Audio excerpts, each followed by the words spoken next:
Hello বন্ধুরা, সবাই কেমন আছো? আশা করি সবাই খুব ভালো আছো, আর আমিও খুব ভালো আছি। আর সবাইকে আজকে দেখাবো একটা স্পেশাল মেনু। মানে অনেকে তো বাসি রুটি ফেলে দেয়, তো আজকে তোমাদেরকে দেখাবো বাসি রুটি দিয়ে কিভাবে একটা রেসিপি বানানো যায়।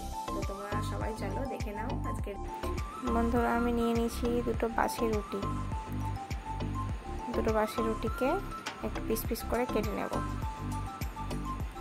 পিস পিস করে কেটে নিয়েছি।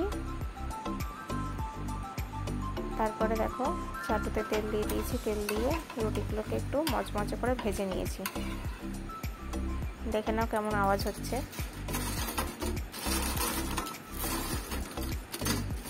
তো এইভাবে মচমচে করে ভেজে নেবে। তারপর এটাকে প্লেটে সাজিয়ে নিয়েছি। তোমরা যেভাবে ডেকোরেশন করতে চাও নিজেদের মতো ডেকোরেশন করে নেবে। তো দিয়ে দিলাম একটু টমেটো কেচাপ সস, একটু দিয়ে দিচ্ছি বাদাম,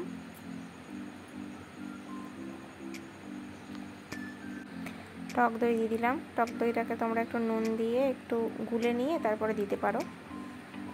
তারপরে দিয়ে দিয়েছি একটু চানাচুর, একটু হালকা নুন ছড়িয়ে দিয়েছি। দেখো বন্ধুরা রেডি।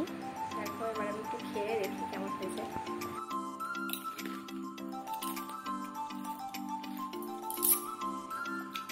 দারুণ হয়েছে, দারুণ। তো তোমরা একটু বাড়িতে ট্রাই করে দেখবে। আশা করি বাসি রুটি আর ফেলা যাবে না। তো তোমরা অবশ্যই ট্রাই করে দেখবে আর খেয়ে দেখবে কেমন হলো। আমাকে কমেন্ট অবশ্যই জানাবে।